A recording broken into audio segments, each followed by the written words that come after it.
का दैनिक मन्ना। Praise the Lord. नया दिन नई उम्मीद में आप सभी का स्वागत है। आज के वचन को लेकर हम ध्यान करेंगे।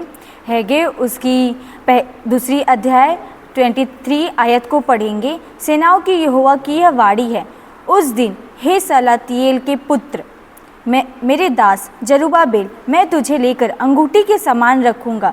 यहोवा की यह वाणी है, क्योंकि मैंने तुझको चुन लिया है। सेनाओं के यहोवा की यह वाणी है। हालेलुया। परमेश्वर इस वचन के द्वारा जरुब्बाबेल को, जो यहूदियों का अधिपति था, उससे कहता है कि मैं तुझे अंगूठी के समान रखूंगा। जिस तरह हम अपने हाथ में अंगूठी को रखते हैं और उसमें वो कहीं हमसे गिर ना जाए या फिर कहीं हमसे खो ना जाए, उसमें कुछ लग ना जाए या फिर वो कहीं टूट ना जाए, हम लोग उस पर ध्यान दिए रहते हैं। जब एक कीमती अंगूठी हमारे हाथ में होती है तो हम किस तरह उसे एकदम ध्यान किए रहते हैं, ख्याल किए रहते हैं कि कभी भी हम उसे यहाँ वहाँ ना रखें। वैसे ही परमेश्वर हर एक जन को ये कहता है कि मैंने जिस तरह जरुब्बाबेल पे परमेश्वर ने दया की, उसी तरह परमेश्वर अपने हर एक जन पर दया करेगा। वो उसे अपने हाथों में लेके एक अंगूठी के समान रखेगा, क्योंकि परमेश्वर ने आप लोगों को चुन लिया। ये परमेश्वर की वाणी है। हम सोचते हैं कि शायद हालेलुया हम इस संसार में कोई हम पे ध्यान नहीं दे रहा है, कोई हमें देख ताक नहीं रहा है, कोई हमारी सुधि नहीं ले रहा है, हम जो भी कर रहे हैं वो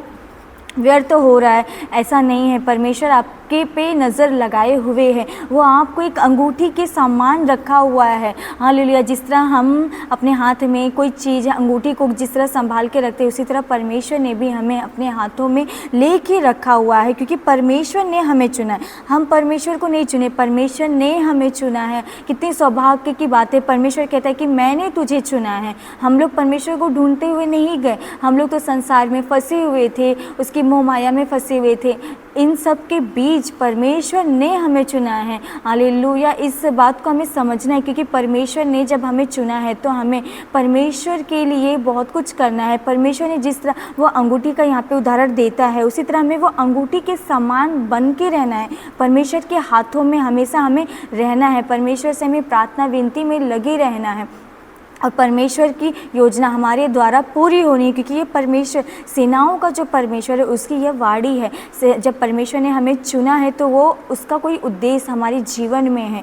हालेलुया। हम सोचते हैं कि हमारा जीवन व्यर्थ है, हम क्या करेंगे आगे, कैसे करेंगे। हालेलुया। इस विचार को अपने दिल से, अपने दिमाग से निकाल देना। जब परमेश्वर ने चुना है ना, तो परमेश्वर ही आपके लिए सब कुछ अच्छे से पूरा करेगा। आप किसी भी बात की चिंता ना कीजिए, अपना पूरा भरोसा परमेश्वर पर रखें। परमेश्वर को बतलाइए, परमेश्वर आपने मुझे चुना है ना, आप मुझे ढूंढते हुए आए थे ना। हालेलुया। आप मुझे इस्तेमाल कीजिए, मेरे द्वारा आपके नाम की महिमा कीजिए। जैसा परमेश्वर ने ये वचन कहा है, उसी तरह आप अपने आपको परमेश्वर के हाथ में समर्पण कीजिए। उस अंगूठी के समान अपने आप को परमेश्वर के हाथों में रख दीजिए। परमेश्वर ज़रूर आपके जीवन में जो परमेश्वर का उद्देश्य है, परमेश्वर उसे अवश्य पूरा करेगा। आप किसी बात की चिंता न कीजिए कि कैसे होगा, क्या होगा। परमेश्वर आपके लिए एक उचित समय में सब कुछ पूरा करेगा। जिस तरह परमेश्वर ने जरुब्बाबेल, वो तो एक अधिपति था, उसे किसी चीज़ की कमी घटी नहीं थी, फिर भी परमेश्वर ने कहा उससे कि मैंने तुझे चुना है ना, मैं तुझे एक अंगूठी के समान रखूँगा, एकदम अच्छे से रखूँगा, अपने हाथ में लिए हुए तुझे चलाऊँगा। वही परमेश्वर आज भी जीवित है। वो परमेश्वर हमसे कहता है मैंने तुम्हें चुना है ना, मैं तुम्हें अंगूठी के समान रखूँगा। जहाँ कहीं पे भी आप हैं, जिस परिस्थिति में हैं, उसमें से आपको परमेश्वर निकाल के उस अंगूठी के समान चमकने के लिए परमेश्वर आपकी सहायता मदद करेगा। आप परमेश्वर पर अपना पूरा भरोसा रखिए। हालेलुया। राजा, हम प्रार्थना करेंगे। हालेलुया। परमेश्वर पिता, इस सुंदर समय के लिए प्रभु आपका धन्यवाद करते, इस वचन के लिए प्रभु धन्यवाद करते। प्रभु आप हमें ढूंढते हुए आए, प्रभु आपने हमें चुना है। परमेश्वर आपकी योजना हमारे जीवन में पूरी होने के लिए प्रभु आप सहायता मदद कीजिए। जिस तरह आपने कहा है परमेश्वर मैं तुझे अंगूठी के समान रखूँगा, प्रभु उसी तरह होने के लिए प्रभु हालेलुया आप सहायता मदद कीजिएगा। राजा, सारी वेदनाओं को, हालेलुया जो भी तकलीफ है, मन में बोझ है परमेश्वर, उससे हटा के आपका शांति समाधान दिल में आने के लिए प्रभु आप सहायता मदद कीजिए। इस छोटी सी प्रार्थना को उद्धारकर्ता यीशु मसीह के नाम में मांगते, सुन और कबूल कर मेरे स्वर्गीय पिता।